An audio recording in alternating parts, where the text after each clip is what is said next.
बिस्मिल्लाहिर्रहमानिर्रहीम, अस्सलाम वालेकुम। मैं हूं आपका होस्ट अकबर सफियान। आप देख रहे हैं द रियल ट्रुथ। आज की जो न्यूज़ है ये बड़ी इंटरेस्टिंग है, चाइना के बारे में है। ठीक है, चाइना और जो यूएस की सर्द जंग है इसके बारे में हम आपको बताएंगे किस तरह से बाइकआउट किया हुआ है दोनों मुल्कों ने एक दूसरे का। साथ में हम इंटरनेशनली कुछ बाकी इश्यूज पे बात करते हैं। चलिए शुरू करते हैं। चाइना की तरफ से कुछ बयान आए हैं बड़े रप्ट, इनके सडन बयान आया है। चाइना ने आज तक मैंने नहीं देखा कभी ना आपने सुना होगा चाइना ने किसी भी मुल्क को अचानक बहुत ज्यादा और बहुत एंग्रली को बयान दिया और बहुत ज्यादा जल्दी रिएक्ट किया हो। ये हमेशा रिस्पॉन्स करते हैं। यूएस ने कहा है कि हम जो है अपने डिप्लोमेट्स को, अपने वजीरों मशीरों को जो ओलंपिक्स हो रही है 2022 में वहां में हम चाइना में नहीं भेजेंगे। उन्होंने जवाब ये बताया कि जो शिंजियांग के लोग हैं, शिंजियांग जो सूबा चाइना का, वहां पे सारे मुसलमान हैं। तो उन्होंने कहा है कि जो चाइना जो है वो मुसलमानों पे वहां पे उनकी नस्ल कशी करता है, जुल्म करता है, तो जिस वजह से जो है वो हम अपने डिप्लोमेट्स यहाँ पे सेंड नहीं करेंगे। तो यानी कि प्लेयर्स उनके आएंगे व्हाइट हाउस में जो है उन्होंने अपना लामिया जारी ये किया है। उनकी जो स्पोक्स पर्सन है व्हाइट हाउस की, उन्होंने कहा है कि हम प्लेयर्स को बैक एक्सपोर्ट करेंगे लेकिन हम अपने डिप्लोमेट्स को नहीं भेजेंगे, किसी किस्म के वजीर मशीर को या फॉरेन मिनिस्टर को नहीं भेजेंगे। उम्मीद तौर पर ऐसा होता है कि हर मुल्क का जो होता है ना वो रिप्रेजेंटेटिव जरूर साथ आता है, लेकिन यूएस का रिप्रेजेंटेटिव नहीं आएगा। इसके साथ ही न्यूजीलैंड ने भी कहा कि हम भी अपने रिप्रेजेंटेटिव को नहीं भेजेंगे। और साथ में न्यूजीलैंड ने एक सीढ़ी आगे चढ़ी और उन्होंने कहा कि हो सकता है हम अपने गेम रिप्रेजेंटेटिव को भी ना भेजें, यानी कि जो डायरेक्ट प्लेयर्स की उन्होंने बात की है। यूके ने कहा कि हम अभी तक सोच रहे हैं, साथ में भी लाइक ऑस्ट्रेलिया ने कहा कि हम भी अभी तक इसके ऊपर सोच रहे हैं। इसके ऊपर चाइना ने बहुत एंग्रली रिएक्ट किया है कि जो यूएस है वो चीजों को एक्सप्लॉइट कर रहा है और ये बड़े गलत तरीके से चीजों को लेकर चल रहा है। उन्होंने साथ में यही बताया कि डिप्लोमेट्स को तो हमने बुलाया नहीं था, तो इन्होंने रिजेक्ट कैसे किया, हमने कोई लेटर तो इशू नहीं किया, आप भाई किस तरह से रिजेक्ट कर सकते हैं। और ये बात उनकी ठीक है, जब आपने इन्होंने लेटर ही नहीं भेजा, इन्होंने आपको बताया नहीं, तो आप किस तरह से कह सकते हैं कि हमने रिजेक्ट किया। लेकिन बात करने की ये है कि साथ में ही लाइक चाइना ने ये बयान दिया है कि चाइना की जो डेमोक्रेसी पॉलिसी है वो ज्यादा अच्छी है अमेरिका की निस्बत। और अमेरिका ने कहा है कि चाइना में तो डेमोक्रेसी है ही नहीं, क्योंकि लोग यहाँ पे वोट नहीं डालते हैं और कोई वोट डालता है तो हमें बताएं कहां पे वोट डालता है। तो चाइना इसके ऊपर बिल्कुल चुप है।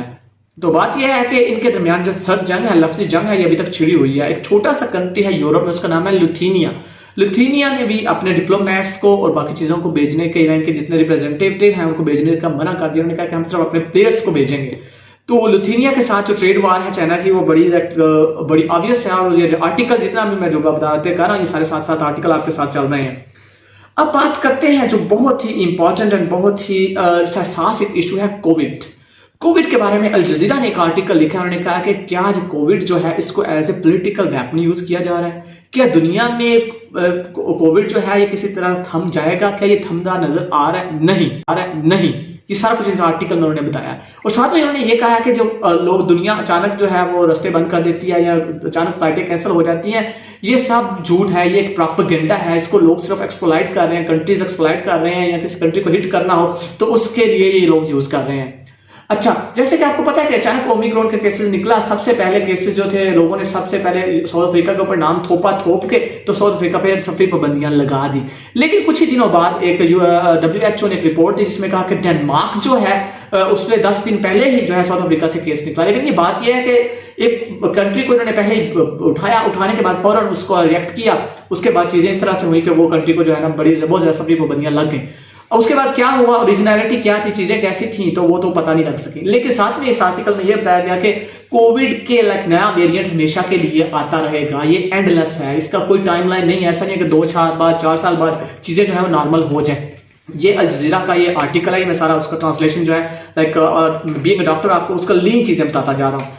अच्छा, साथ में इस आर्टिकल में ये लिखा हुआ है कि जो लोग हैं लाइक कॉमन पीपल हैं, हम हैं या आप हैं, हमें इसके साथ जीना सीखना होगा। पाकिस्तान में तो लोग पहले से ही, हमारा मीडिया तो पहले से ही ये कह रहा है कि कोविड के साथ जीना सीखे। लेकिन इंटरनेशनल जो कुछ कंट्रीज हैं जैसे कि चाइना हो गया या इस तरह के बाकी के जो कंट्री है, इन्होंने अपने बॉर्डर जो है वो सख्ती से बंद किए हुए हैं। जैसे कि पिछले दिनों में इसराइल ने अपना बॉर्डर बंद कर लिया, या साथ में लाइक अरब गल्फ कंट्रीज ने बंद कर लिया। तो इसी तरह से हैं चीजें।